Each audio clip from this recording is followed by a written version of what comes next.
It's another episode of Circle of Trades. I am Todd Studer in the virtual studio. It is Travis Waldstein, Air Serv Heating and Air Conditioning, and Waldstein Plumbing. I got a question for you, Travis. Yes. What sound does an air conditioner make? Chugging. I guess it depends if it's working or not. But no, you've got you got a much bigger presence on social media now. You've got somebody in house doing that, right? Yeah. Isabel, one of our CSRs, in her past life, she worked for a company over in Omaha, and that's how they grew their business. And of course, everybody else is getting into doing the whole, social media, doing, doing stuff. And so she, I talked with her about a month ago, and I said, yeah, I think we need to do this. Just talks about who we are. I mean, we've had her up on different job sites. We've had her, seeing different stuff, going out with guys in the field or whatever. And so, yeah, I mean, I think it's actually been really good. She's talent. She's creative. So, yeah, I mean, everybody I've talked to or seen really loves it. So, well, I really like about it is it personalizes everyone and humanizes everyone, because oftentimes you send a tech out to someone's house, whether it be an HVAC issue or a plumbing issue, and no one knows anything about this person. They're just there to do a job and hopefully get out of there as quickly as possible.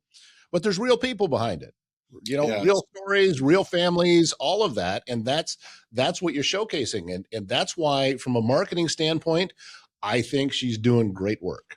Oh yeah, no, and that's part of the deal. A lot of people in the community know me. They know my family, who we are. I mean, we're transplants, but we've been here forever. So, most people, if they've been here less than 5 years, wouldn't know any different. And so it's good to know and, see the people that we have that are here. You know what I'm saying? So,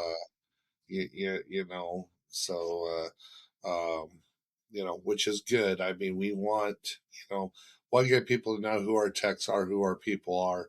And like I said, whether we're at Whispering Oaks, whether we're at,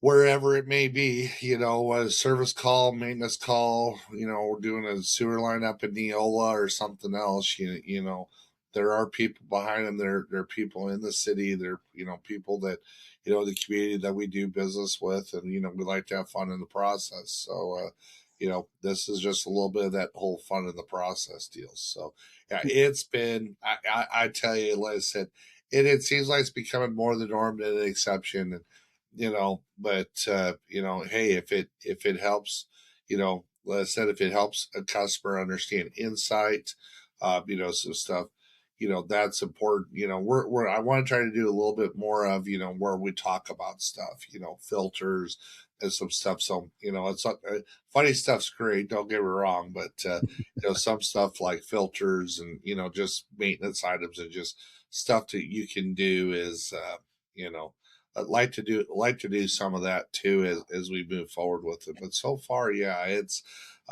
we're going to continue to do it. Let's put it to you that way. So, so I think that though that all of that plays together. You've got the funny stuff. You got and you even jumped in on that when she went through and asked everybody what sound an air conditioner makes. Jesus Christ. Yeah, I'm sitting there going, what the hell are you asking me? Then I did it. It's like, See, at the same time, though, then when you start talking about, different tips or a little short about how often should you change the furnace filter or anything like that, it works in tandem with each other. And this is kind of marketing 101 stuff that you're getting out there and taking advantage of where technology and where society is now. Like it or not, we're online. It's an online society. That's where marketing dollars get the most bang for the buck. It's where it's easiest to track, where you can see, how you're doing. Yeah. You go the traditional route of just, media where it just sends the signal over the air. You really don't know. No, how you well don't. it's done. You don't. Like I said, I think it's kind of interesting, and I know we're talking marketing and people out, but I think, like I said, you've talked about this, and Todd, you've probably been a year and a half, 2 years ahead of this curve since you started your deal. But recently, with you talk about social media and being online, you take a look at radio, and it's happened in Des Moines and Omaha. But you take a look at Des Moines, KXNO, who had been their sports station for a year, basically gutted everybody here about a month ago. Well, what's happened, and I know some of this stuff's happened in Omaha too, but now what's happened is some of them shows that were on KXNO, they're now moving to an online platform now. Hmm. So, I used to listen to a guy named Trent Condon, he was on there, and now he's doing his noon show, but instead of being on, the radio station, he's on an online platform. And so, and I think, people you want to listen to, and if it's local stuff, you're not, I hate to say this, in 2026, you're not going to find the local stuff on the AM and FM dollar. It's going to be very little, or if it's not an absolute one, if you don't have 30,000 listeners on the FM dial or AM dial, you're going to be looking to stream, whether it be YouTube, your Spotify's, whatever it is that you're doing. So, Oh and yeah, definitely. And we can, I mean, I don't have a problem doing it anymore, discussing specifically what our own little local radio station here does. And they've thrown Omaha programming on now in Council Bluffs, and twice a day for about 2 minutes, they'll air something that has something specific to what's going on here. And if you didn't happen to be listening right at that time, then it's gone yeah. and you don't hear it. And the signal's so weak anyway that the chances are you being in the right spot to be able to hear it, to me, it's a complete waste of time. Yeah. Well, that's why, like with the reels, we do the reels and stuff. They can pop up whatever, they Yeah. can be on your Facebook feed, or, X, or Instagram feed, or whatever it is, so you got that. It's the same thing with your show. You know what? I listen when your show posts in the morning. I'll be honest, I'm listening to the Morning Rush radio show to get my Hawkeye Cyclone stuff in. I'll call it for what it is. So I'll listen to your stuff later today when I'm Mhm. out my truck, or sitting in my office doing work. I mean, I got these got speakers on them. So if I'm sitting in the office, I can sit here and blaze away, and I can listen to your show like the one you did with Donnie yesterday. I mean, but you did it, Friday, and I can sit there and watch it 3 days afterwards and kind of go, okay, and it's still relevant. You can go back and find that information. Good luck doing that on radio. You're just not gonna, Oh, yeah. do it. So, As an example, proving exactly what you're talking about, it was last week. I got a notification that someone had shared one of my shows. mm-hmm. This and made comments on it, said, "Hey, I didn't even know about this. This is cool." Well, what he was talking about and the show that he shared was recorded over a year ago. And it was at the Council Bluffs Farmers Market. I'd met some people there that were doing this. They had their own line of skincare products, and they were selling them at the farmers market. I got to meet them, and we talked for a little bit. And that, over a year ago, came back up on someone's feed, probably because the algorithm recognized, hey, this person has an interest in this, so let's push it out to them. That's how that works. And that's why, such as what we're doing right now, this could show up on someone's feed on YouTube, a year from now or even longer, because that's when it is relevant to them. Yeah. And that's the difference. And if you're not taking advantage of this, then you're getting left behind. Oh, absolutely. No, absolutely. So, you have to take advantage. You have to take advantage of it. So, 100%. Speaking of farmers market, you did mention this the other day. So, I'll listen. I'll do a little bit of shameless promotion this morning. So, yeah, because I'm really good at this. So, farmers market, I guess, has this program with kids, and listen, you should probably Brandy Derval on to talk about it. So, Yeah. because she knows more about it than I do. But basically, I don't know. I call them wooden nickels. My understanding is they're not wooden nickels; they're something else. But but what it is for kids. So I don't know what the age is, but if kids want to go buy stuff at the farmers market, they essentially get these wooden nickels or whatever it is. So if you got a young kid that wants to go buy stuff at the farmers market, I don't know how they give them out, but we're sponsored at the next 2 months. So if Really? you've got a child that's down at the farmers market, I think they're giving them out at the chamber stand. I believe. Don't hold me to that, but you get there and you can go take them and go buy whatever it is. So, like I said, it's kind of a token or wood nickel or whatever it is, but it's Mhm. only the farmers market. But let's say they want to buy produce, or they want to buy ever that money can be put towards it. And so, it's kind of it's a cool program that they're doing with that. So, we're going to be sponsoring that here. We're sponsoring in August and then September, Air Serve this month, and then Wallstein Plumbing in September. But kind of one of them things we got asked about. I think it's a good deal. My wife, as I've talked about, we one of these days we'll have to do a remote at my wife's garden. Todd, you've seen this garden, I've so seen. Oh, this thing is artificially lit. Yeah. oh yeah. So, but my wife's got a 30 by 120 garden, that she's got raised. But hell, I bought her a mini lawnmower for mowing between the tubs, so she don't have to use her old put the old sickle style push mower. I bought her one. She's like, "Oh, this is cool. This thing worked great." So she was out there busted that last night. But she grows, radishes, cucumbers, tomatoes. We picked um we picked peaches last week. My wife, she's freeze drying peaches and stuff now. Now my wife doesn't do much down at the farmers market, which is too bad because I think she should. But the thing is, we're saving, we're for winter time or whatever it is. So, for whatever it is, as far as what we want to do or as far as what we want to sell. But I think it's important, to if you have people that want to go out there and sell stuff, at the local market, support local and buy. I know honey's always a big thing. My wife's like, "Oh, you need to eat local honey because it's this and that and whatever else." And I'm not smart enough to know that one way or the other. But as far as the benefits of it, but I think it's a great thing to be able to support local. It's no different than going to find the guy's got the good sweet corn at the sweet corn stand. You can never go wrong with that. So, Oh, but you stop by that Jungie Produce guy, uh, and his display looks like a postcard when you're there. Giant vegetables, and he's growing all himself. And oh yeah. his daughter runs a stand at the farm. Oh, I know. So I yeah, drive by it all the time. I go up to Hayden's place. It's right there in the freaking corner.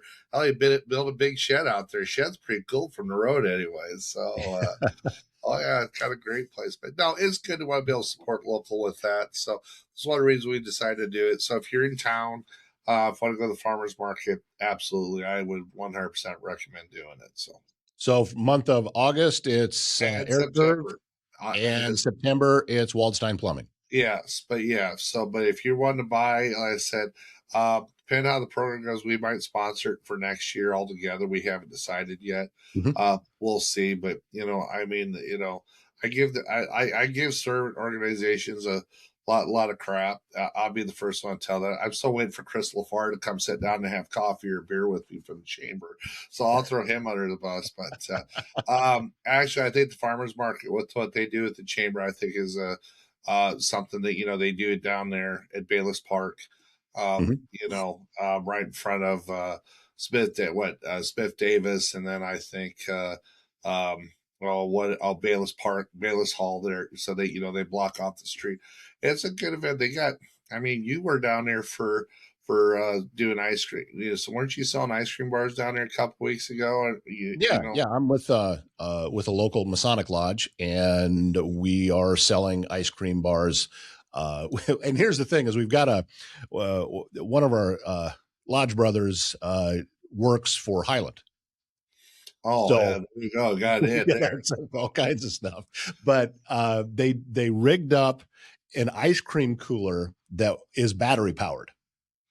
Oh, So hey, whatever works on 12 volts. You got to like that. So, right, so we take that out there, and even on a hot day over 90 degrees, It keeps that freezer at 0 or below. That's fantastic that they're able to do it. As long as the battery's good, if the battery dies, that's kind of a problem. But Well, true, but the temple is right across the street. that is true. So That is true. we keep it there. We just wheel the thing over on Thursdays. And it was actually my idea that I gave to him, not the ice cream part, but just, hey, if you have this, you should talk to Brandy at the farmers market in Council Bluffs and see whether or not she still has space for you and you can get a booth out there. And fortunately, she did. And so it's a weekly thing that we're out there. A lot of the money, I believe the money is earmarked towards the Burgers for Blue program, which is we feed all of law enforcement on a Tuesday in May. And the Tuesday before that is first responders and the fire departments. Yeah. So we do two Tuesdays in a row where we're feeding everybody. So is that like Krispy Kreme donuts for all the officers? Is that how that works? No, we're cooking up burgers and brats and beans and chips and all that stuff. It's amazing how many come to this event. We had people coming down from Sioux City. Really? Yeah. Yes, there was one of the state troopers comes over and listen, Pat Morgan, we both know him. Yeah. Pat does a great job of lining up interviews for me. So I go over there, and on each of those Tuesdays, I will do 4 or 5 interviews with different people around town.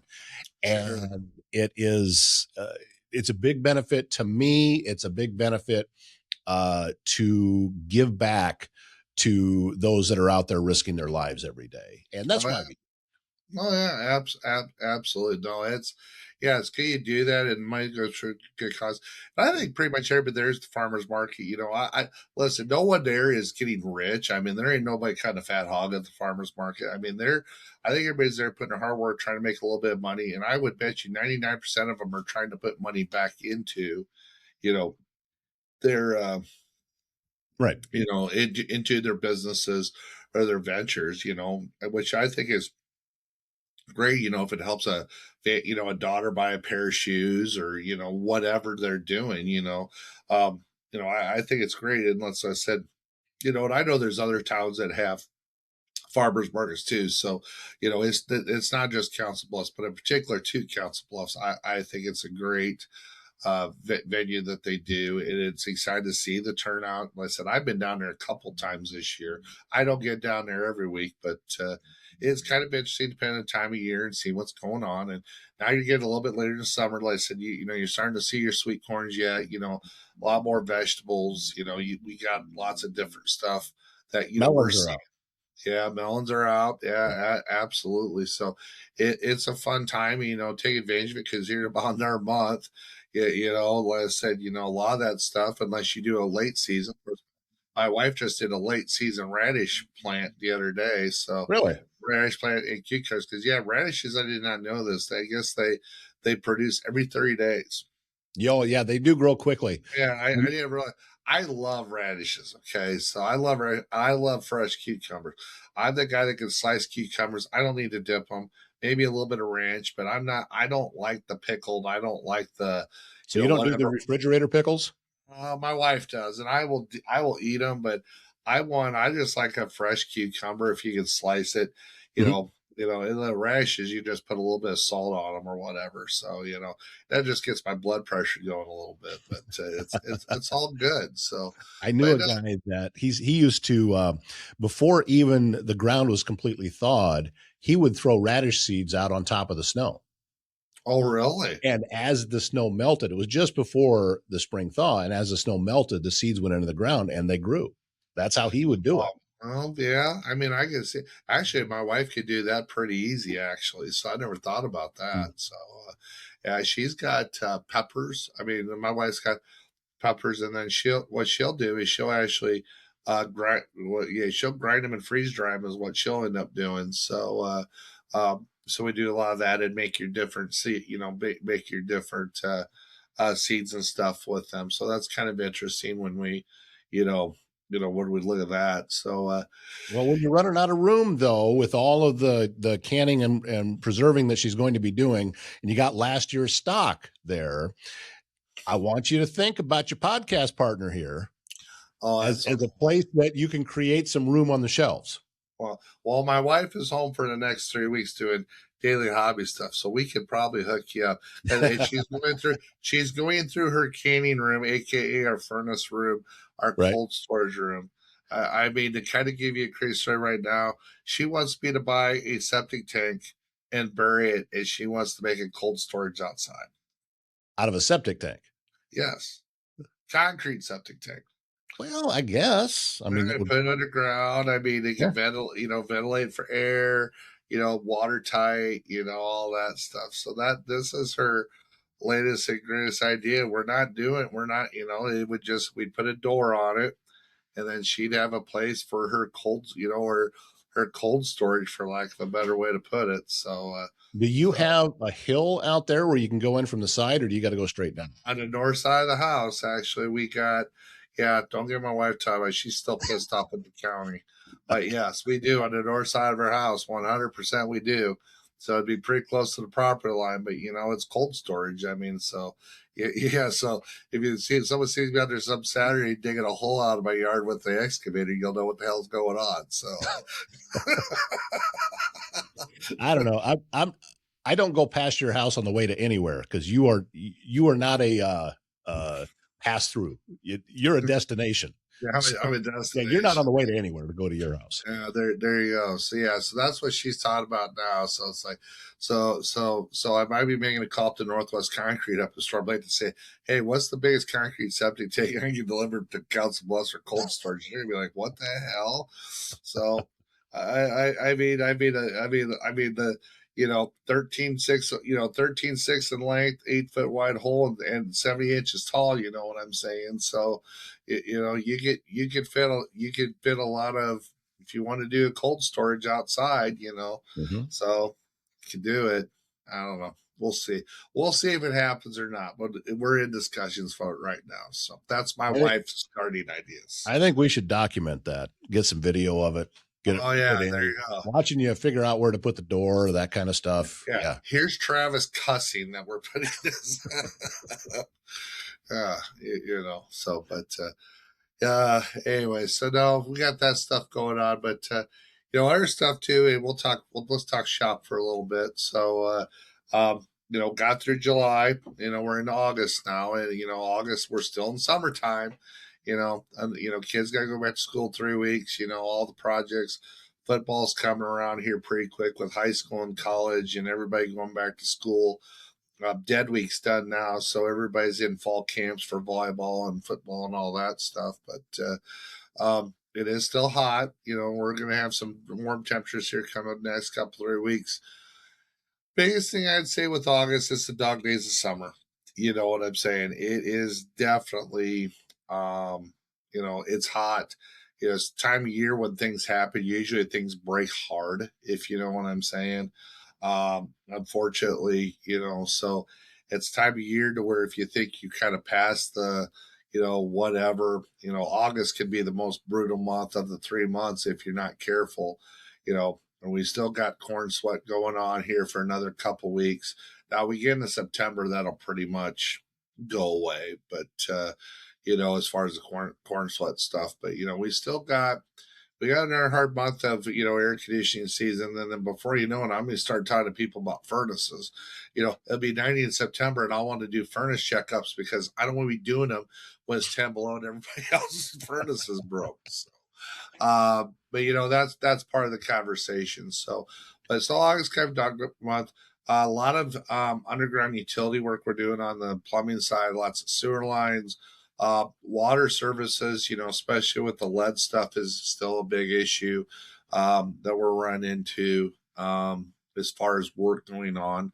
Um, as far as outside stuff, run into a lot of Orangeburg, stuff where, sewer lines are collapsing, or, Google Fiber's coming in hitting sewer lines.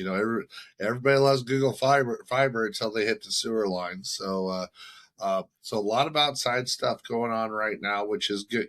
Good for us. But now's the time. If you're debating and you're on the fringe, January is not the time for us to be outside digging in the cold. Can we do it? 100%. But it's not the time we want to do it. It's not the time you want us to be doing it. So, so if you've got something outside, it's a little bit sketchy. If you're not sure it's going to make it through the winter, yeah, probably should be getting a hold of us because of, just because of the time of year. It's a hell of a lot easier to do it now versus later, if you know what I'm saying. So, Especially those that have already signed up with your maintenance service plan that they're getting checked a couple of times a year anyway. Get that on the calendar. well, we've tried to do that, but like I said, we'll call people and try to get a schedule, but people don't want to take, or I'll get to it whenever. And then whenever is when everybody else wants to do it. So, so if I get a little bit more proactive versus reactive, which Right. listen, we'll do it either way, but I'd much rather be proactive and get your shit done instead of, oh shit, I forgot, or oh, I've got a problem, and oh, I didn't schedule my maintenance tune up or do whatever. So, I mean, it's not the time of year we're talking furnace checkups yet, to be transparent with you, but proactiveness is always a good thing. So, Well, let me ask you a quick question. I'm asking this for myself because I just changed the furnace filter. did you Now, put the air the right way? right, yeah, it's in there the right way, but we don't get the high end. We get just the regular ones that you can buy in bulk. How Uh, often should I be changing that? well, that really depends. There's a I, cat in the house. Keep that in mind. okay, all right, well, all right. Does the cat shed? Yes. Okay, well, all right. So, um, I was gonna say something, but I'm not gonna go there today. Um, Something about Chinese restaurants or something, but I'll be No, we nice. don't have one near us. We're fine. Yeah, I know, I know, you. So here's what I say: check it monthly, change it quarterly. If you get a 1 inch filter, the thing I run into, I say we run into, um, everybody. There's a guy, Mike Holmes on Holmes. He's the worst one for. Buy the Filtrete Super Gold Stop everything, including air filter, where it's a Merv 16, and an N95 mask would be easier to breathe through than that damn filter. So, if you're putting them filters in, then you get what you deserve. That's what you get for listening to Canadians. So, we do pleated filters. Merv 8, 10, or 11. I generally don't like to go higher than a Merv 11 just because to me, Merv means restriction. So the Mhm. higher the Merv, the more restricted the filter is, the more air that it slows up, which creates a whole world of issues in my world. So for what we do. Um, so as far as that goes, that's kind of what that's what I recommend as far as filters goes. We do a lot of 4 inch filters. I have a 4 inch filter in my house. We change it twice a year. Generally, we'll change it in May, and then we'll have to change it again in August because you just get all the dust in the Mhm. summertime. Then I'll change it in August, September, and it's fine the rest of the year. It's not a problem. So, but if you go to Menards or Home Depot or Lowe's or going on Amazon and buying filters, I said, for lots of times, you can get by with 3 months. You do the visual. What does it look like? If it's got a couple flecks of dust, I don't get too excited. But if you're starting to get buildup, it's a judgment call. I'm not one that says you have to change them every 30 days. I'm not one that says you have to change them every 6 months. I'm like, use your best judgment. If you think it needs to be changed, or your HVAC person says, or your maintenance guy says, yeah, these are due to be changed, I'm going to probably go with that assessment. If your house is pristine and it's clean and you don't have dust, and you can probably get by for 6 months. There's no 100% perfect answer. You'll hear it, guys. Oh, you should change them 30 days or this or that. Every house is different. Every dog is different. I mean, I got 2 dogs that shed, but my wife thought my back hair was coming off in the bathroom one day. Says, "You're terrible." So that's from the damn dogs laying on the bathroom floor. They friggin' shed. Oh yeah, that was an interesting conversation. So she's like, "Are those your pubes?" No, they're not. I said, "It ain't even my hair. It's a damn dog." It's like, come on, give me a break, dear. But no, back to filters. Check them monthly, change accordingly. We have a lot of other stuff we do. We do duct cleaning. Of course, it seems like everybody's doing duct cleaning now. So it's like, okay, we've been doing it for quite a few years. There's some indoor air quality products, air scrubbers, iWave, iWave sanitizer. I'm personally a big fan of the iWave. There's different products that are out there if you want to do indoor air quality stuff. I'm into simplicity. If it's something that's a high maintenance item, I'm not a huge fan of it. UV works great, but usually UV is a high maintenance item and the cost of changing bulbs. So I won't sit there and tell you it don't work. I think there's better products out there for the money that you can spend. Of course, everybody's got a side gig on their product and trying to sell it. It's just like, well, it's I don't know. It also depends on the person too. Some people have bad allergies and want to do everything they can, and some people don't care. Walk in, there's friggin' mold all over the basement walls. Like, oh, it's fine. I've been breathing that in for 40 years. So everybody's different when it comes to indoor air quality too. But there's lots of different products that we offer. So. Well, so moral of the story is probably the first of every month. I need to go take a look, see what it is. Yeah, it's kind of if nothing else, at least if you're changing your smoke alarms twice a year, your batteries, you need to be every month to do whatever. If you're going to check every month and it's like, well, it hasn't changed in 2 months, well, then you can probably get by. But every house there, now if you start shedding, Todd, then we might have different problems. So well, I can't make any promises how that might go. So or maybe Diane will start shedding. Oh, did I say that? Oh. Yeah, it's all good. It's all good. All right, well, sir, grateful for your time as always. Good tips. And thanks for doing that with the farmers market. That's a cool deal. They're big on kids down there. They have the kids market once a month where they line them up on the sidewalk right at the edge of Bayless Park, and the kids are out selling their stuff there as well. That's always a great day to go. If you can only make it to the farmers market once a month, going on kids night is the way to do it. Oh, absolutely. That 100%. So get down there, support it, buy local, support local, and like I said, helps everybody in the community. Great advice, and I wholeheartedly agree. That's going to wrap up this episode of Circle of Trades. Thank you much, sir, for helping make it happen, and also we thank you for watching this episode, and we'll be back very soon with another one. Take care.